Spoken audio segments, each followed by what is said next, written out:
Ladies and gentlemen, I am Jay Kirby here with the Kirbside Network. Joined now is an old friend of mine, an old wrestling buddy who's got some stuff to say. He's got a lot to talk about tonight, and I'm excited to have him on. Mason Martin, my boy. Welcome, Mason. Thank you for coming on the show. Professional wrestler, independent sensation.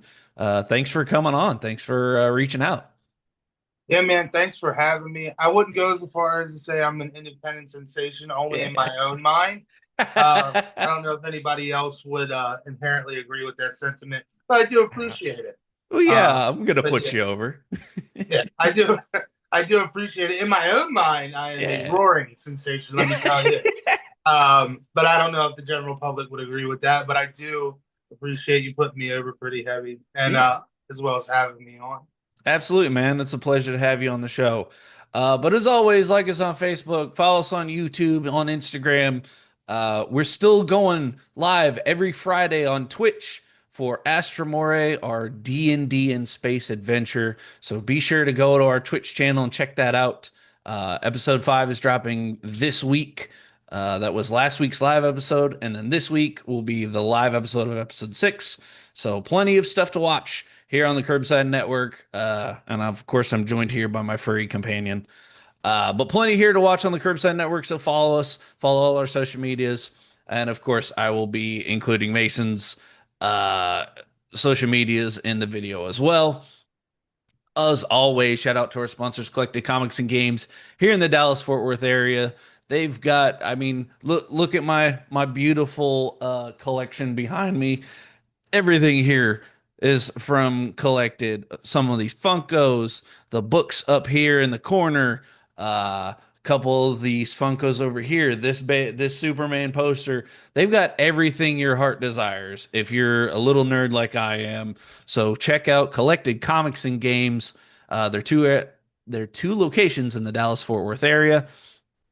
And as always, our dice sponsors, STY Gaming, that's ESTY Gaming. Uh, they have been awesome to us. They have given us some of the best dice that we have for our tabletop games on Fridays. They're running a special promotion right now because it's like a mini fundraiser. It's not an official GoFundMe, but they are trying to raise money to replace their truck so that they can continue traveling to conventions, continue getting you guys some of the best dice out there on the market, in my opinion. They're not paying me to say that, but they have sponsored the show. So uh, any little bit helps. So if you guys go, if you buy a set of dice from them, if you buy a shirt, a hat, um, any accessories on the website, all of that goes to their fund to replace their truck so they can get you guys a better product at conventions. And of course, because I'm repping them right here, right now, our merchandise team, Peach City Inc., all of their designs are 100% custom. These are pre-washed, pre-shrunk t-shirts. They're super comfy. I love this is their Forever Red design, which they did in partnership with Austin St. John, the OG Red Ranger, and Dan Southworth, the Quantum Ranger from Time Force. So if you're looking for a great shirt, if you're looking for a merch person, reach out to Peach City Inc. They're wonderful. But with that out of the way, the man of the hour, the literal tower of power, because good lord, he hits like a truck. Mason Martin, what's going on, man? It feels like forever since we've talked. I know we were talking a little bit beforehand that you and I haven't seen each other since I left Jersey. We haven't really chatted since, and then you reached out for an interview, and I was like, I'm absolutely down for this. So what's been going on, man? What's new in the world with Mason Martin? Yeah, so there's been many years to cover between me and you. We haven't got to see each other in a very long time. I felt like we went from seeing each other almost every weekend to not at all, which is pretty sad, but tis the world of wrestling. Yeah. Yeah, so the last we saw each other, I was fully just wrestling, kind of kept my head down and was just nose to the grind with wrestling. Since then, I've gotten a really good job. I've built a family for myself. I'm now a father. My son will be 6 months on the 11th of Oh, September. So congratulations. thank you so much. So life has definitely changed a lot. The only thing that hasn't changed is that I'm back in wrestling now. So um, I've kind of been able to hit the ground running. I got a great support system with my fiance. She's very supportive of it. It's not super easy when you have a little baby at home, but she's super supportive, and I've been able to hit the ground running again with wrestling after kind of getting my personal life in order. My first go round at wrestling, that's all I did, Mm. and I learned very quickly. We gotta get a good job. We gotta, It's about yeah, balance. yeah, we gotta have a balance here because this is driving. This that drove me nuts. Like, Yeah. you know, it was my whole life. I didn't know where Mason the wrestler started and ended. Mason the wrestler, Mason the person started and ended. It all started becoming a blur, if you will. And I kind of just took a step back, and it was really healthy. And now now that I'm back, I have a lot more. The irony of it is I feel is like I'm 10 times better than when I left, and I'm getting better opportunities now than I did when I was running at it full blast. So it's kind of ironic because I always thought I had to run at it 110% to get good opportunities. Now that I'm just getting back, I'm like all over the place. Kansas, Texas. I have California lined up for next year. Like places I never imagined I would be traveling to. I'm getting it now. I never thought Yeah. that I would be a trainer at a school. I'm training at a school. I'm Oh helping the next yeah. generation. So it's a lot. It's Yeah, man. a lot. No, that's awesome. Trust me, 100% everyone's heard this spiel from me before on the show. I am hardcore a believer, a staunch supporter of mental health awareness. So to be able to balance life outside of wrestling, family, that 9 to 5, because we all got them. We got to pay the bills somehow. Uh, and then any extracurriculars like wrestling, like podcasting, you got to find the right time for it. And kind of the same like when I was in Jersey, not to hijack your moment, but when I was in Jersey it felt like I was just podcasting and like nothing was happening. I was getting a couple things here and there, but like I was trying to pump out episodes almost every week if not every month, and I felt almost stagnant. Then I come down here, I do an interview here, I do an interview there, and now I'm doing conventions. Now I'm doing stuff for a wrestling show. Now I'm, getting the biggest interviews that I've ever had, period. And I'm like, huh, maybe all I had to do was relax a little and things would come to me. Yeah, yeah, So I 100%, I'm right there with you. The life balance is important, but I'm glad that you found that balance. I'm glad that you're getting these opportunities because I mean, I can't say enough good things about at least when we were still, like you said, seeing each other all the time. It seemed like you were just putting in the work. Unf- I don't know if it's unfortunate or lucky for me, but we've never locked horns. It's probably for the best. I just came off the injury shelf. I don't need to go back on it. But, you know, you were just putting in the work. I know the last time we saw each other, you dropped a bunch of weight, so you look just yoked. So, like, the I'm glad that you are still you're getting these opportunities after you've put all this effort in, after you've just burned the midnight oil. So I'm really glad for you with that. Um, what you mentioned, because I've talked a little bit about it on here and a lot on the other show. Now you're helping training at a training school. yep, Uh, I myself, I will not take any credit for it. I am an assistant at best. I've been helping with a local school here, giving what advice I can, where I can. Maybe I step in for a class or two, but I am not the trainer. right. But what is it like for you to be able to take people under your wings to like really show them, hey, this is what's worked for me, this is what hasn't worked for me. Uh, here are my mistakes. Please don't make them again. Yeah. What's that like for you? So it's funny that you say, you're an assistant at best because that's really where it started. When I decided to come back, I needed to knock ring rust off and I needed to Yep. get in the ring. And, you know, I just, I, I just recently started telling people this because I hid it away for a long time. Mm. But really, my first match back was going to be my last match ever. Mm. But now that now I'm full blast and it's not like a sad story, I feel like I can open up and tell it. Yeah.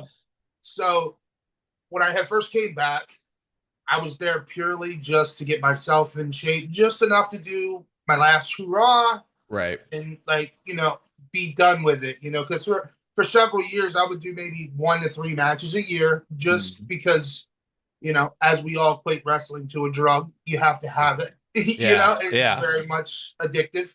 Oh yeah. Um, Oh yeah. and I just kind of got stuck in the rut of like I could never come back fully, but I can't in my heart do it part time. That's just Mm. not who I am. Um, so I came back. I decided to just knock the rust off, do this like retirement match that I wasn't gonna say was a retirement match. It was just gonna Mm. be one and done. My trainers, for the first time ever, they started their promotion up. Um, so it had a huge sentimental value to me. I was like, if I were to end it, I should end it here because it's on my trainer's show, and this is their first promotional show ever. Like this is their first show ever. Um, my one trainer had done shows by himself, but this was the first one where all of my trainers were together, and they, both of my trainers were together, and they did it. Um, so yeah, so I came back, and me being me, if I see something wrong, I'm very quick to like, hey, let's try it another way. Like we're working hard, we're not working Mm. smart. We need to work smart. Like, Right. um, and for the longest time, I would not call myself a trainer. I didn't let them call me a trainer. I didn't let them call me a coach. I would correct them. I'm like, no, I'm your peer. Like I'm just here. I'm Right. here doing the same thing you guys are doing. I'm just helping where I can. And it wasn't until my trainers set me aside and they were like, "Look, you're a trainer now." Like I say kids, even though most of them are older than me. Mm. But like all of our kids come to me for everything. Like they still go to my trainers, but they're very much they gravitate towards me, or they started gravitating towards me to ask me things, and that's when I felt comfortable to like embrace the fact that I was a trainer. It wasn't until I Mm. had the kind of the acknowledgement of them without Mm. telling them to acknowledge me as a trainer, Right. right? Like because I could be in this business 30 years and I will always feel like I have no place training somebody. That's just how I was brought up, was to just be super humble about that kind of stuff. Mm. Um, but yeah, it's actually been really awesome. And if it wasn't for the fact that I was helping training them, I think that match may have been my last one. It was really riding on my performance, and I felt like I did a good enough job. But I also didn't walk away like, oh my god, I want to come right back. Right. I couldn't wait for them. It wasn't until I started training and like, if I missed a day of training, they hit me up. Where are you at? Like, are you coming training Mm. day? It wasn't until like, all right, I'm not missing any time. I'm helping. Excuse me. I'm helping them, and they looked at me for advice, and I was just like, you know what? I always harp on certain things, so let me lead by example. And by leading by example, it's accelerated my career. Again, one of those words I really don't like to use, but it accelerated my life in wrestling in a very Yeah. positive light, and I give a lot of credit to you know to the people under me. I still feel weird calling them my students, but like I guess you would call them my students. I give them a lot of credit, man, and I get somewhat emotional because they don't really know it because I'm really kind of a hard ass. Mm. But if it weren't for them, like I probably wouldn't be doing as well as I am. They really lit a fire under my bum, and yeah, like I give a lot of credit to them. I may not outwardly say it. I might not outwardly be super lovey-dovey about it, Right. but without my kids, like I really wouldn't have hit the ground running as hard as I have been. Oh, that's awesome. No, that's badass because I know I kind of feel a similar way, and he's gonna watch this interview too, so now I gotta suck up to him.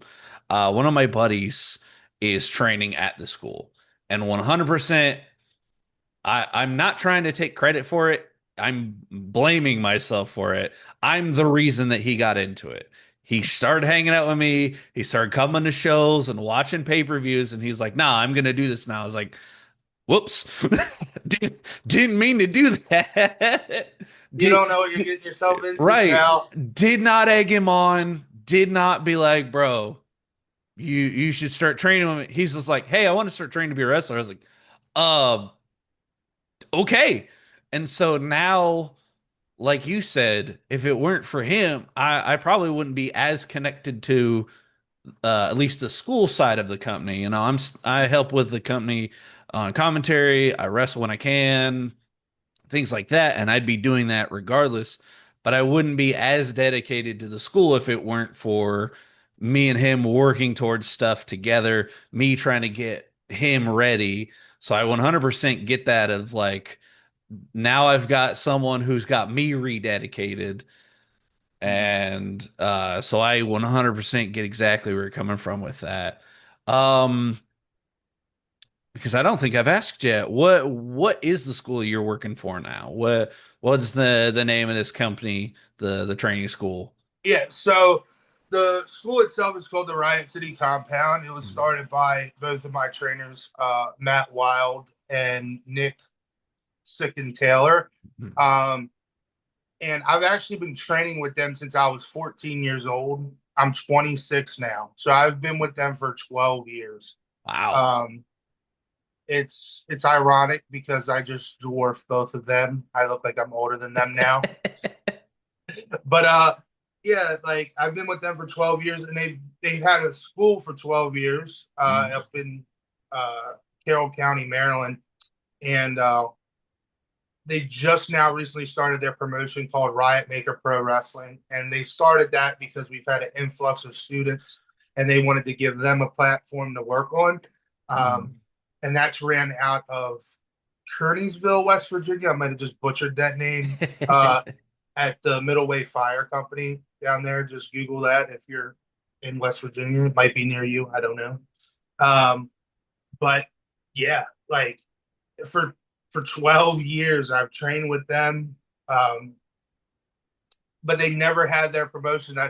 It's kind of funny because I always jump on the students down. Like, you guys don't know how good you got. Like, you guys got like a direct in with the show. When I was training, I didn't have that. Like, they had shows they could like pitch me to, but and it worked out. But I'm like, you guys have like, exactly that you're booked. Like, you guys are getting put on flyers. Like, I didn't get all this cool stuff. Like, like you guys are getting the damn world. Like all the stuff I used to like, oh my God, I'm on a fire for the first time. They're on a fire in their first match. Like,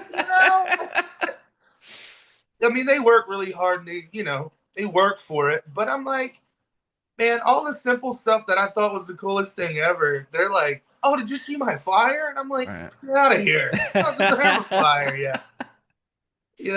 I think I was like, it was a year of me consistently working before I got put on a flyer. Like, and I Oh was yeah. all the way in the back right corner. You could barely see me. You had to squint to see me. Been Like, what the been there hell? more than once, my friend. Like, be like, oh look, there I am Yeah. behind the other guy whose muscles are bigger than me. Yeah. It's like finding Waldo. Like, you know? Oh yeah.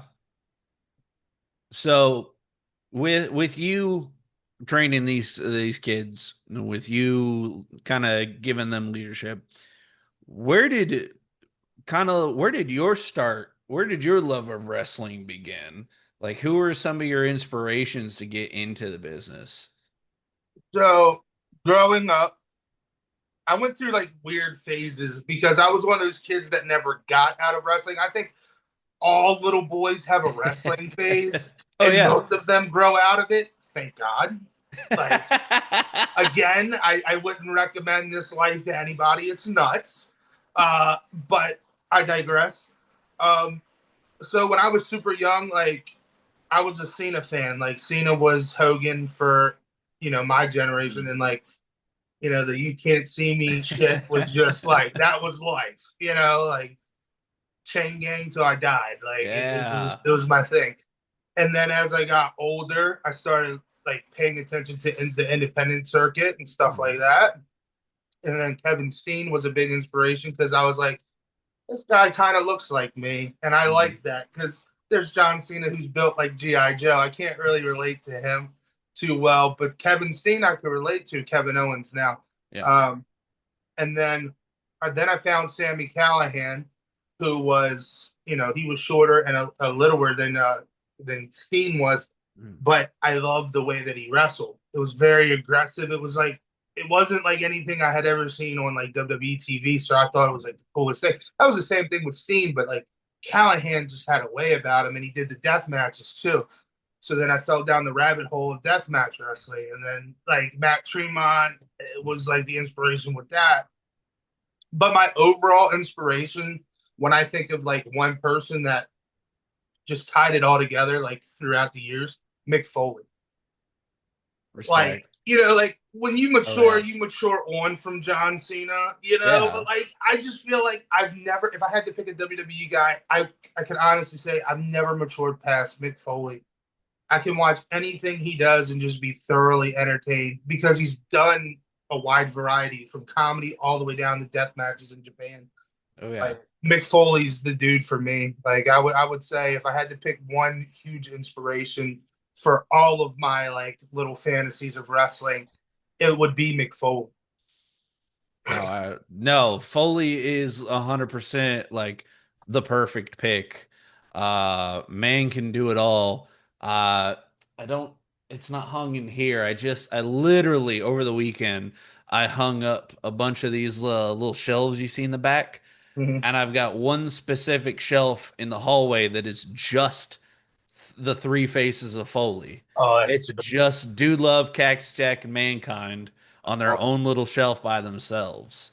So like that's perfect. And honestly, like now you've seen me wrestle. I'm not a deathmatch guy. I don't think I could ever be a deathmatch guy. I'm too much of a punk for that.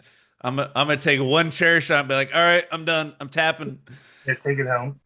Take it home. Take it home. Um, but 100% respect, and I've always kind of like followed the same principles, McFoley, of being able to do whatever's asked.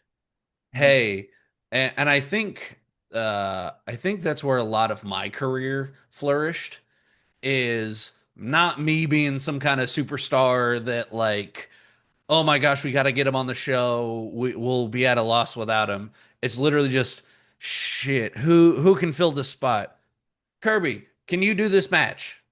Yeah, cool, you're in. Can you curtain jerk? Yeah. Can you main event? Sure. Can you do a tag match? Got it. You know, can you go? Because I just got booked a couple weeks ago. The same under this pretense. It's like, hey, we're trying to see if this guy's ready for a match. Can you work him? See if he's ready. And I was like, yeah, I got you. And honestly, funny enough, guy kind of wrestles like you, kind of hits hard, a little bigger, So it was like fighting a mini Mason. But it was like, hey, go see if the kids got it. And so went out and we went through a pretty good match in my opinion. So like being able to fit that spot just it was has kind of been my forte. So I 100% get where you're coming from with Mick Foley being versatile as far as the wrestling business goes. You just can't get like you don't get tired of him because he's done so much. It's such a wide variety of Oh things. yeah. Like, when I think of McFoley and him being an inspiration, it's not just like, oh, I watched it and wanted to emulate it. Mm. He's a big inspiration, just like when I look at promos and stuff, because I struggled for a long time cutting promos. Most big guys do. We're just supposed to front and look mean. Right. Um, but I wanted to be able to talk. I didn't want to be that traditional silent type. I felt like there was enough of that. I wanted to be able to talk. I wanted to be entertaining. Like, and I watched a lot of McFoley and like, his cadence and like he's up, he's down, he's in the middle, and then he's up and then he's down. Like he takes you on a roller coaster ride just by talking. And it's like, from that down to his comedic stuff, like he's just thoroughly entertaining. And I don't even think I could hold a shell to what, like, I'm a shell of what he was. Like, I don't think I will ever be anything close to what McFoley is still. Like, Right. but I try my best to learn from him and emulate that. And I think, and like, not that I think he would ever like see this or I'd ever get to like tell him this, but like he made me a lot better because he was the inspiration for me to start talking and like really getting into it. Matt Tremont was another one who was like, you have to start cutting promos. You gotta learn how to talk. Like Yeah. you can't be so quiet. You gotta give people a reason to want to see you. And Matt Tremont cuts a hell of a promo Oh too. yeah. Um, Absolutely. so those two guys right there alone, but I find the entertaining side of me, the back and forth stick I do with the crowd as a heel and like being quick witted and Oh able to yeah. like, you know, I unintentionally make people laugh. You know, I told this guy he had like frosted tips and he was wearing a button up shirt and I called him Guy Fieri. I thought it was going to make him mad. I called him Guy Fieri and told him his mashed potatoes were gangster. I was hoping he'd get mad. Favorite thing of the night. He would Just not starts leave me cracking alone at the up. merch table. Like, and I'm super grateful for that. I love any fan that wants to talk to me, but I thought I was gonna piss the guy off, and he was like, "That was the coolest thing ever. Can I get a picture? I want a T-shirt, and I want this, and I want that." I'm like, I was just insulting you in the way that you look, but I mean, it worked, you know. But It, yeah, man, like it's just if people paid closer attention to what wrestling is and how people do it, mm, only then will they understand how complicated and how diverse this really is. oh Because a yeah. lot of people think it's just bumping chest and tights for a belt, but that's so far off of what it really is and how much hard work goes into this. Oh yeah. No, I'm with you on that. I try to with the students. All right, now I'll officially shut them out. Advanced Pro Wrestling down here in DFW. I think it's out of. I always get it backwards. Johnson County. So Alvarado, Texas, Cleburne, Texas, and Keene, Texas. So I wrestle for them. I do commentary for them, and then train there. Like just like you, I was coming off an injury back in March, April, and so I only started training there to knock the rust off. And now they're putting me in student chats and asking for advice, and I was like, ah, crap, now I'm hooked. Um, but I always like I try because all of them are kids. They're all young. They're all early 20s, if not teenagers. So they've all just watched Monday Night Raw or they've only watched SmackDown. And I'm like, there's so much more that I do. Like I'm always suggesting like the most obscure stuff to them just so they can understand that there's more than just Monday Night Raw. And especially right now, there's nothing wrong with loving Monday Night Raw. I was watching it last night. I was hooked. But like there's so much more that they can learn and that they can grow from. And that's why I'm always trying to be like, "Hey, just just take from this obscure indie guy that you've never heard of named Chris Hero or, watch this random match from Ring of Honor in 2009.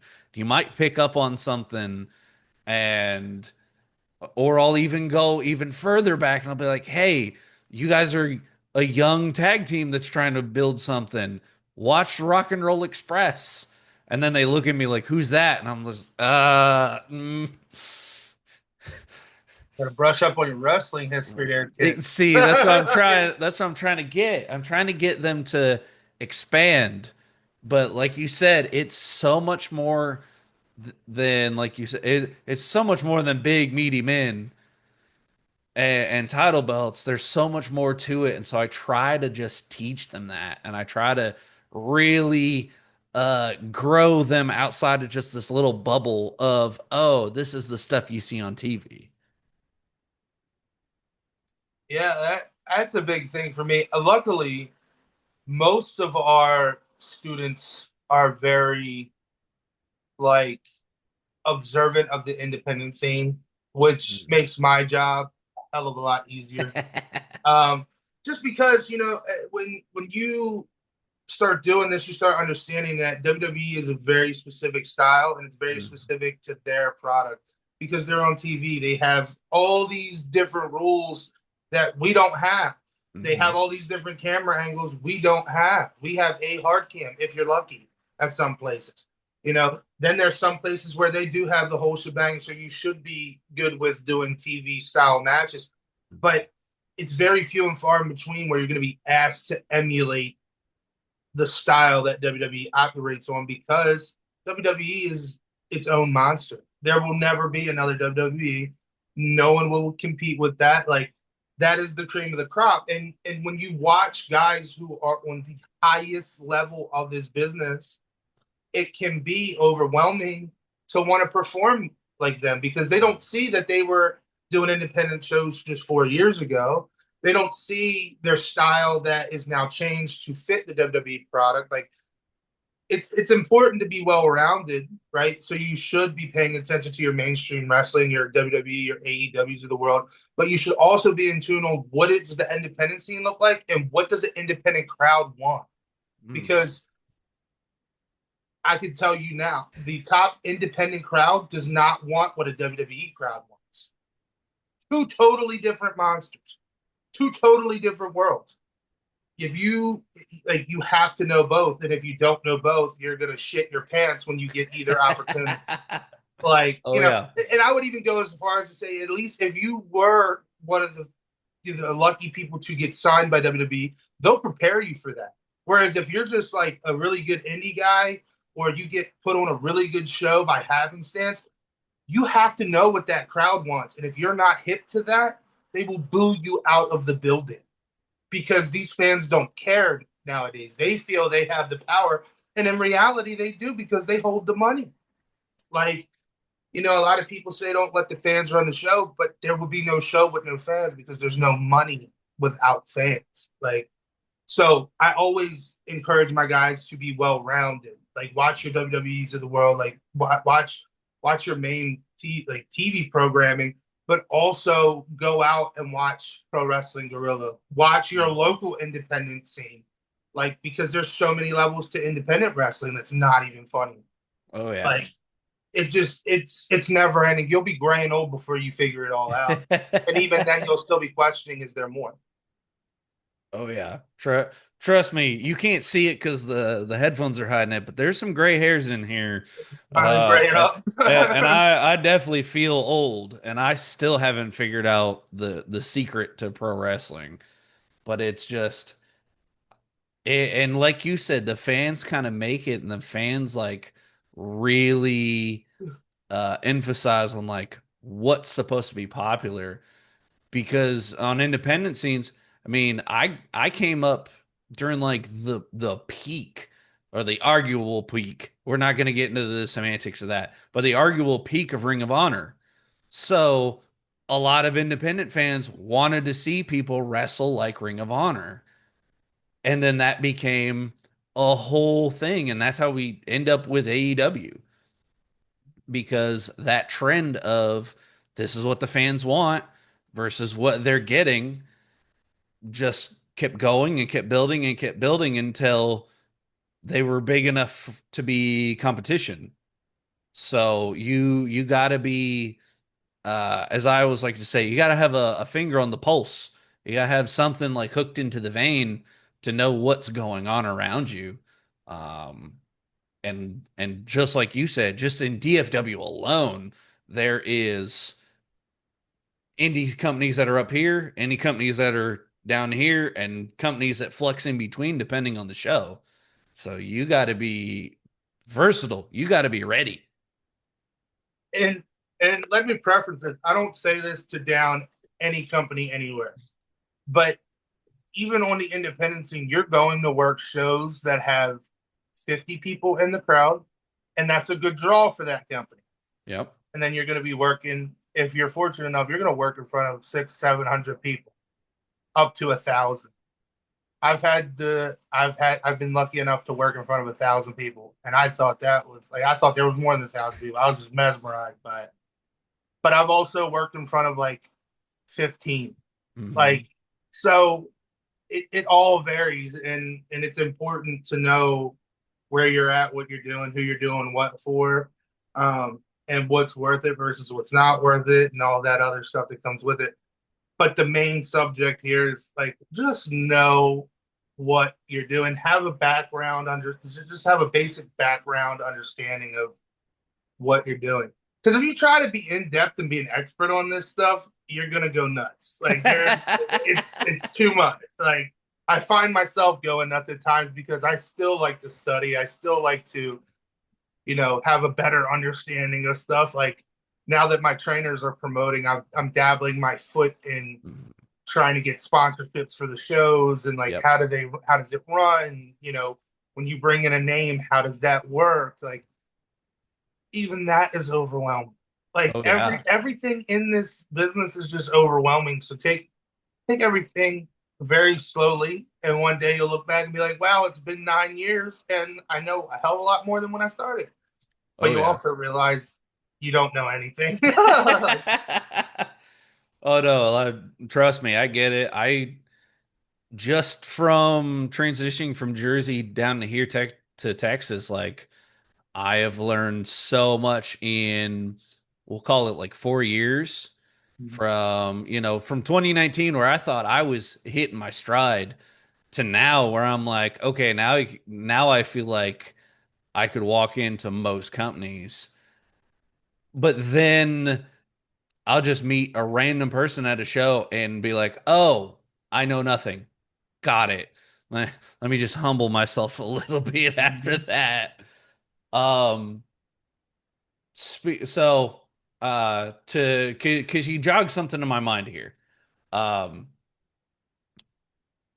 to call back to where you and I met, good old GTS wrestling. Love GTS. Love my time at Grimm's. But like you said, you've wrestled in front of 5 people and you've wrestled in front of 1,000 people. I have literally within the past, we'll call it 2 months. I was at a show with maybe 15 people on it. Maybe if I'm lucky. If I'm counting that guy that was running the concessions, there was about 15 people at that show.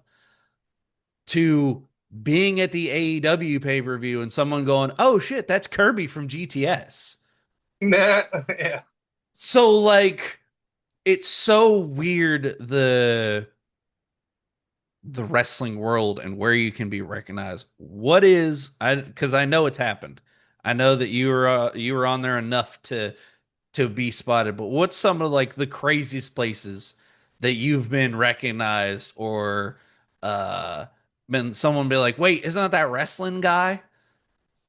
So it's funny you bring up the GTS thing. So I had just did the debut where I took Tony Chini's head off Yep. in Yep. that like warehouse the Yeah. guys were working in at the time.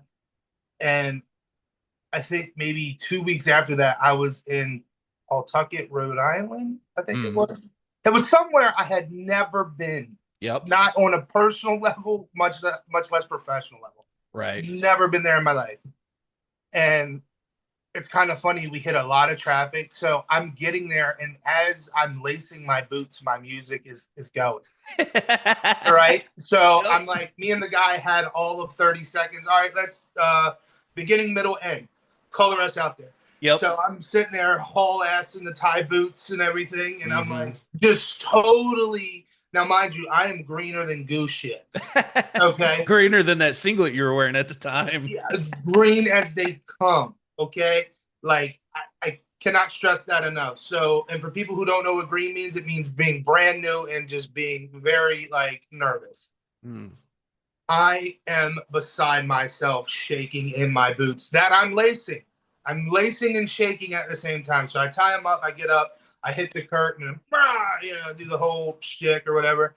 And I hear a little child's voice go, "That's Mason from GTS." And I'm like, huh? And then the other kid's like, "Oh yeah, that is him from GTS." And I'm like, and it just snapped me completely out of it. I went from being super nervous to like, I won tonight. I was recognized. Like, well, I can go in here and take a big poop in the ring. I Yep. won tonight. Like somebody recognized me. It felt so cool because that was the first time I had ever been recognized. And another cool thing was I had wrestled in. So for many years, I didn't wrestle in my home state. Mm, I would do like random events at. There's only 3 promotions in Maryland, mm, and I would do one. I would randomly do them for a place called EWA. We just never really established a working relationship. mm. Good people, don't have anything negative to say about them. We just could never work out a working relationship that was beneficial for the both of us. But what was really cool was like, did an event here, did an event there. Now, when you're selling merchandise, I'm not paying attention to every face and every person. Mm. I thank everyone and I'm sincere in that. But I'm not like paying attention, especially if I have an influx at the table. I'm trying to greet everybody, talk to everybody, give something meaningful. Well, they were having a showcase show at their school. So I just snuck in one day. Now, mind you, I wasn't working for them at the time. I just kind of snuck in one day just to kind of see what was going on, maybe say hi to everybody and roll out. Mm. So I'm sitting in the back. I have my hoodie on because I'm trying to like not take any attention off of anybody, just. And I shit you not, I look to the left of me and there's a kid sitting with my t-shirt on, with my face across it. He has no idea I'm sitting right next to him. So the entire time I'm just, zoned in watching, but I'm not saying anything to him because I don't want to take his attention off of what's going on. Hmm. So at the end of the show, I said, "Hey, that's a cool shirt." And the kid looks at me and goes, "Oh, thanks." And then he goes, "That's you." I was like, yeah. That was a cool moment too. That was fun. And it's always fun to see like the littler kids that are into it and they get a shirt and they wear your shirt every time you see them. They always have your stuff and they always want to say Yeah. hi. That's the coolest thing ever, man. But yeah, as far as GTS goes, I think I was recognized a few times in Jersey, but Mm. the most memorable one was literally in like Rhode Island, never been there. And I just hear like over my heavy metal music and I'm screaming, just going nuts doing my entrance. And I hear, "That's Mason from GTS." And then the other kid, "Yeah, it is." And I'm like, "Oh, that's awesome." I didn't Yeah. realize how much power that It's channel had, man, it's wild, or isn't it? has, still Yeah. has it. Yeah, no, it's crazy to me because they're just like for me, it's just like random people down here in Texas uh will just be like, "Wait, weren't you on that show?" And I was like, "Yeah, that was like 5 years ago." They're like, "I knew it was you. I knew it the whole time." And I was like, "Where is this coming from?" And I'm gonna make you feel old, all right? I hope you're ready for this one. I've met a guy down here. His name's Matt. He's another wrestler. Awesome dude. I can't wait to have a match with him one day. But when I was recovering, me and him, we kept talking, we kept chatting back and forth, and we kept hyping each other up to eventually have a match one day. And he goes, "This would be a dream match for me." And I was like, "Whoa, why?" Because I Yeah, am not.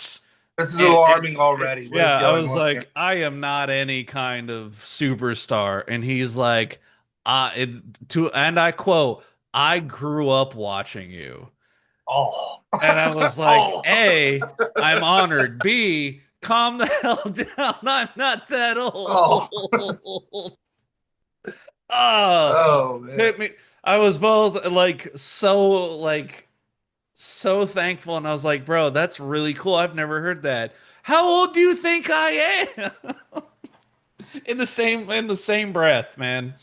It's funny because, pardon me. It's You're funny good. because I don't realize how young I was when I broke in. I was Yeah. 17 years old when I made my professional debut. Wow. I was 14 when I started training. I was 17 when I debuted. I was still in high school wrestling on the weekends. You couldn't tell Nice. me I wasn't the bee's knees, man. I was the greatest thing since sliced bread, dude. But I like people make fun of me all the time because like I'll be in a training and I'll demonstrate a move and I'll just like, oh, like the knees are aching or Yep. the back's Yep. aching. And I'm like, man, I'm getting too old for this. And I'll tease the kids. I'm like, stop making me do things. Stop making me demonstrate. Like, you guys know how to do this. Stop making me do things. And everybody's like, you're not like, we're older. Some of my students are literally older than me. Like, and they're like, I'm older than you. I'm like, you don't understand. This business will age you 15 years Oh in about yeah. 5. Like, you don't understand the half of it. Give it a year and you're gonna be making the same noises. Like, The first ever time that I ran class, I showed them a little drill, and I'm trying to, work the rust off. I'm trying to work off this injury. And I go, the first one of you that starts a "you still got it" chance getting punched. So you brought up something in your story, and it clicked something in the back of my head. Now that you're a trainer, now that you've got a little bit of veteran status behind you, I want to hear your opinion on this. okay. Uh, you were talking about planning a match as a trainer, or just as a wrestler in general. Do you prefer to plan everything out, or you prefer to call it in the ring? Or are you one of those guys that can like kind of meet in the middle kind of deal? So I've been fortunate enough to have mentors who were very big on each side of the spectrum, right? So I Mm. had a mentor who was really big on like, we're just gonna call it, we're just gonna feel it, Yeah. we'll see. We might call the beginning and we'll probably call the finish just to have a Hmm. solid like boom Yeah. to end it on. But everything in the middle, we'll just feel it. Hmm. And then I had another mentor. He actually did GTS as well, Mr. Grimm's Oh yeah, brother. yeah, yeah, yeah, Yeah. yeah. He's a A through Z kind of guy. Okay. Nothing wrong with that, but his work rate needs that kind of style Hmm. because he's jumping off of stuff. He's impressive as hell, like Oh just yeah. very athletic guy. Um, and he does a lot of high spots. So Mhm. you want to know about those things before he's like, oh, hey, triple moonsault from the second rope. Right, Well, right. what? That's just an example. But um, so I've been fortunate enough to be taught kind of both sides of the spectrum. Mhm. My personal favorite way of doing it, like if I had somebody who is worth their weight in salt and can kind Mhm. of rock and roll with me, Yeah. um, I like to do beginning, middle, and end. Okay. Like a nice start, a big boom, maybe a big falsie in the middle there, Yep. and then we talk about the big finish. But there's been times where it's like, hey, I don't know, let's lock up and talk. Yeah. And I've gone 30 minutes doing that. Me and one of the guys I trained with, we were just like, I really don't feel like calling anything. We have unlimited time. Let's feel it. And he's like, okay. Mhm.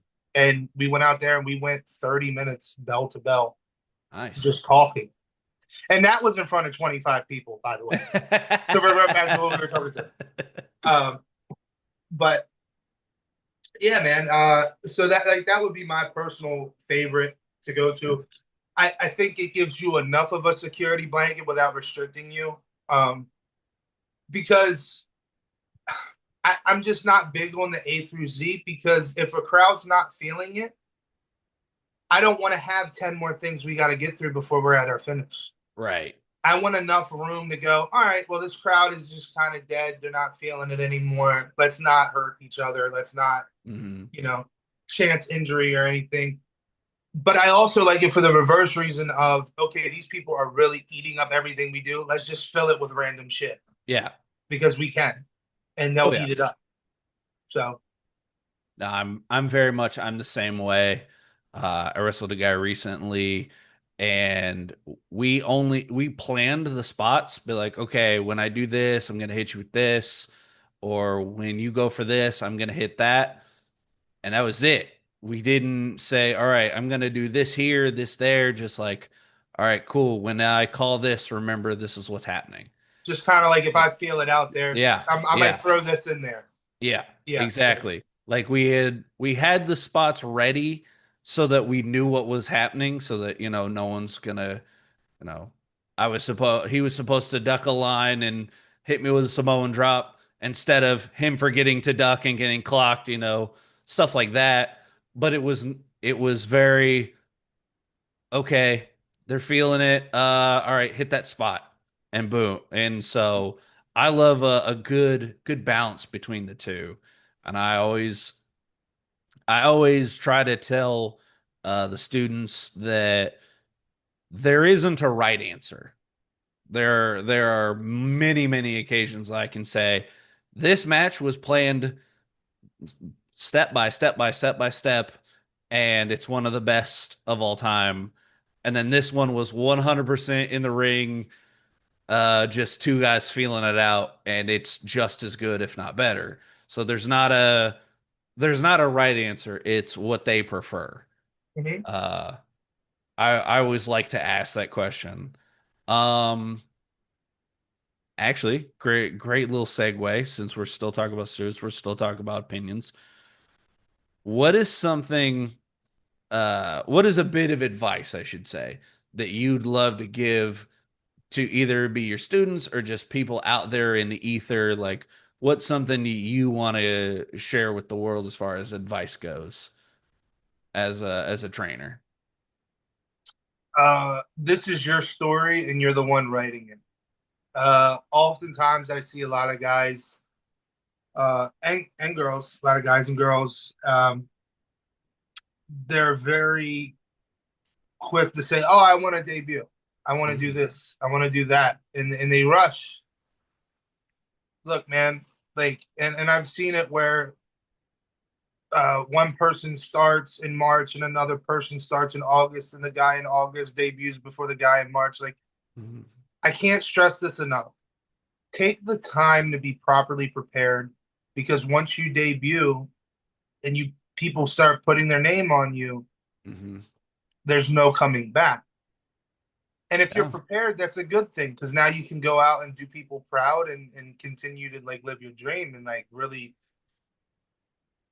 go far. Like, but I Hmm. see a lot of people rush. They Hmm. want to be quick to get on shows. They want to keep up with the people around them, and it stems from that a lot. At least Hmm. for my group of guys, like they're very cognizant of who's doing what and where, and why Hmm. is it not me, or why can't I do this, or but just know that with everything, some people are quicker to learn something than you are, Hmm. and in another subject you might be quicker to learn it than they are.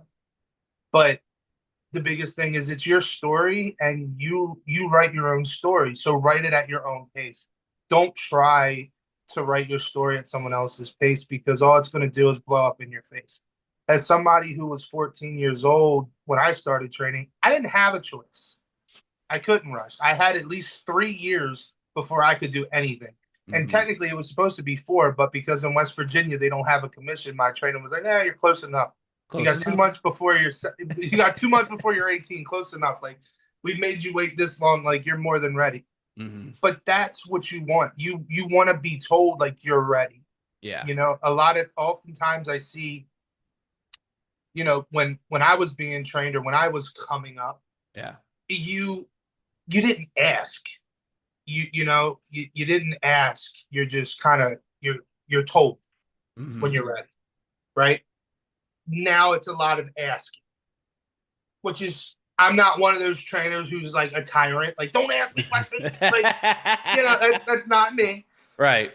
But what I like to preference is that we see you, we acknowledge you, we see your efforts, we'll let you know when you're ready. Yeah. Trust and believe. Like, just because it's not happening doesn't mean that we're not paying attention to you. And I feel like a lot of people are quick to rush and like, oh, I'm going to be ready by here and I'm going to be ready by there. And like, Mhm. so and so was ready in 3 months, so I should be ready. No, Not no, how no, it no, no. works. No, you know, it's all dependent upon you. Oh yeah. And you might, and here's another thing and this is another piece of advice. You can be amazing in the ring, but if your attitude stinks, no one will touch you. No one will touch you. Because Mhm. I've had a few of my own friends who have now recovered from their little syndrome that they were having, of where they thought they were God's gift to wrestling when they were Yup. not. And no one's God's gift to wrestling unless you're main eventing WrestleMania. Hmm. I don't really want to hear that, right? Um, so write your own story at your own pace, and keep in mind you can be amazing in the ring. Don't let it go to your head, because the minute it goes to your head, everything in ring, any reputable promoter or trainer will correct that. They won't use you just to serve the purpose to bring your ego down. Oh So yeah. don't do it to yourself. Don't, just be humble, be kind. I'm real big on that with all of my students, uh, or our students rather. Um, I say it a lot, and I say it just like that. Remember, always be humble and always be kind. You never know who you're talking to. You Yep. never know who you're interacting with, and you never know who's having a bad day. Yep. It shouldn't just serve the purpose to keep you out of trouble, but it should also serve the purpose to continue producing positivity into the world. Like, that's not even just a wrestling thing, that's just a life thing. Be humble and be kind. And Yeah. you'll see you win way more bees with honey than you ever will with vinegar. Oh And yeah. that's my TED talk. So thanks for attending. No, I'm 100% like uh to not so much with wrestling, but specifically with the podcast. I've noticed that having a good attitude and having, um a positive, maybe not outlook, but like a positive way to present myself has gone leagues with people that I still like. I'm not gonna lie to you. I have a therapy session next week. Uh, Still don't believe that I deserve to be in the same room with, let alone them be on my show.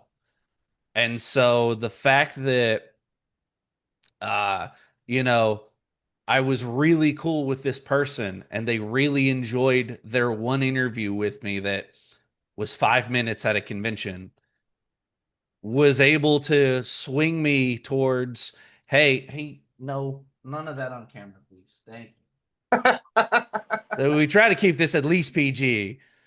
Yeesh. But it swings a long way of, hey, I did an interview with this person that you're affiliated with. And they're like, oh, well, if you're cool with him, then you're cool with me.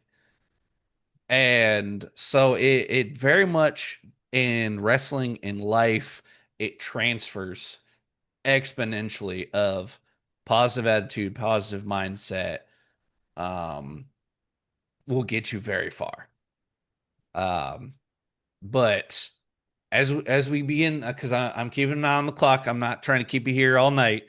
As we begin to wind down, do you have or have you had a dream match in your professional wrestling career? If so, who was it or who would it be? It's This question used to be my favorite question. Now this question's a little sad for me. Mm, Sammy Callahan was my dream match, and Sammy Callahan just retired yep. from in-ring action. So I'm hoping that this is all like worked. Right. Because I would, that to me, that he was he's the, like, when I started training, that's who I watched all the time. Him and Kevin Steen. Yep. Kevin Steen is just way too far to Oh shoot yeah. for. Like, He's got up I'm here. yeah, I'm a realist. That would be awesome if that day ever were to come. That would be amazing. But Sammy Callahan, like, that would be Yeah. awesome, because Sammy's still on the, he does indies as well as TNA. But you know he retired, so, Yeah. but that will forever be my dream match. I won't change it just because he's retired. That's fair. That's fair. I respect it. I know, honestly, it's kind of funny. Someone at GTS kind of spurred this because they mentioned it in passing, and then from that point on, I've just been hooked, and I want the opportunity. Mine ever since that point has been Gangrel because someone, I don't remember who it was at GTS, said they saw Gangrel on a show, worked some guy, and they refused to work the gimmick. And I'm just sitting here going, I would do anything to get a match against Gangrel and 100% just work his gimmick the entire time. Yeah. Just go absolutely overboard with it. So my answer uh is, as of right now, it's Gangrel. And that's only because I'm pretty sure Chris Hero is only a backstage producer right now. But that's those two are up there for me. So, um, we talked a little bit about beforehand. What are some upcoming shows you got? Who are some upcoming opponents you got? What are you looking forward to? Whose ass you gonna kick? What you got coming up down the pipe, my friend? Yeah, so September 13th, I have Titan Championship Wrestling in New Jersey. Um, they have not disclosed my match quite yet, so Okay, okay. we'll all know together, funny enough. Uh, and then I have ACW in Maryland, September 19th. I'm wrestling AK Bane. He's the guy, he's got a bad eye. I plan to take his other eye and pop that out so he can't really see anymore. And then to end the month, I also have ACW again on the 26th at Checker Point Brewing Company in Baltimore. And again, that one I haven't.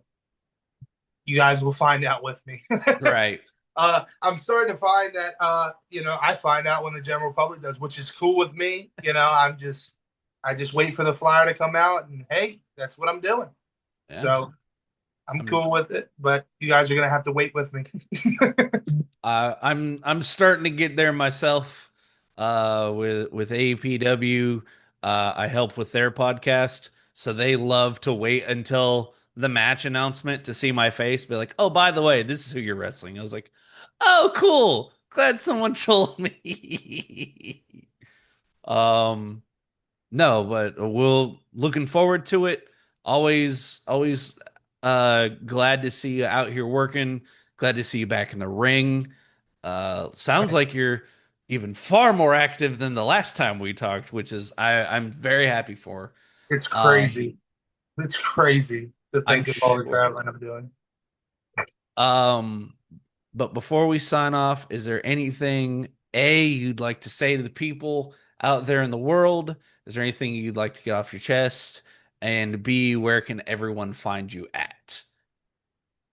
Yeah. So the one thing I would like to leave with anybody who's listening, it kind of goes back to my little TED talk I had earlier. Mm. But I sincerely mean it, not even on a wrestling front, but on a personal front. Everybody has bad days. Everybody has setbacks, but just try to be humble, try to be kind and pay it forward because it is so important to have the outlook that you don't know what kind of day the other person is having that you're talking to or interacting with. Because some people are really walking through life hanging on by a thread. And as somebody who was one of those people who was literally hanging on by a thread, now that I'm in a better headspace, I feel I owe it to other people going through a similar situation to remind the general public, like, just be humble and be kind. You never know what the other person is facing, and you might be angry at your own situation and not even realize it, but you're both going through the same thing. And it's ironic that you know here you are, and there's an interaction or an altercation, and you guys are going through the same struggle. You never know. So just try to be humble and be kind, and it will always come back to you. Um, you can find me at Book Mason Martin, both on Instagram and TikTok. And my Facebook is Mason Martin. Please add me, please follow me. Uh, any and all interaction is appreciated. Wow. Um, Mason, thank you so much for your time tonight. Thank you for reaching out, interested in an interview. Um, I've missed hanging out, so it's great to have you on the show to just catch up, to Yeah, talk man. wrestling again. Yeah, man. Um, Ladies and gentlemen, thank you for watching. Thank you for listening. Go support this man. He is legit one of the hardest working people I've met in wrestling. Well, the hardest hitting too. So if you're looking for some big old boys hitting like freight trains, he's the guy to watch. Uh, but go follow, like, and support Mason Martin in Jersey and Maryland and Delaware in that little neck, that little bubble East the, Coast, yeah. of the East Coast. I was gonna say it's not quite the mid Atlantic; it's a little higher. Little higher, Ju- little Just higher. just north of the Mason Dixon. Yeah, just for the Um, but like and support this man. He's a phenomenal talent. He's a phenomenal dude. It's been a pleasure to have him on the show here tonight, Mason. Thank you so much for sitting down. Always a pleasure to have you. Always a pleasure to see you. Um, and thank you again. Yeah, man. Thanks for having me. It was a lot of fun. As you said, it was great catching up. Yeah. You don't realize how often people come in and out of your life in the world of wrestling, and like we were talking about before we went live or started recording this episode. We literally saw each other. It felt like every weekend until we just did not. Yeah. Like we just It's every wild. weekend until we didn't. So it was great catching up. Absolutely. It was a pleasure to have you on the show. Pleasure to talk. Uh, Good luck to you out there. Kick some ass, chew some bubble gum. I'll be catching all the highlights on your social media. But thank you for stopping in. Thank you everyone for listening and watching. As always, like us on Facebook, follow us on Instagram, follow us on TikTok, and come check out our Twitch streams every Friday night. Astromore is our tabletop sci-fi game. It has been so much fun. We have such a great cast. And coming up in only a few weeks, September 27th, we have FateCon, and we will be hosting a DMs panel at FateCon here in the DFW area. So don't miss out on that. Don't miss out on Mason and all his independent bookings, because this man is someone you don't ever want to miss in the ring. But thank you everyone for watching. Thank you everyone for listening, and thank you for stopping Curbside.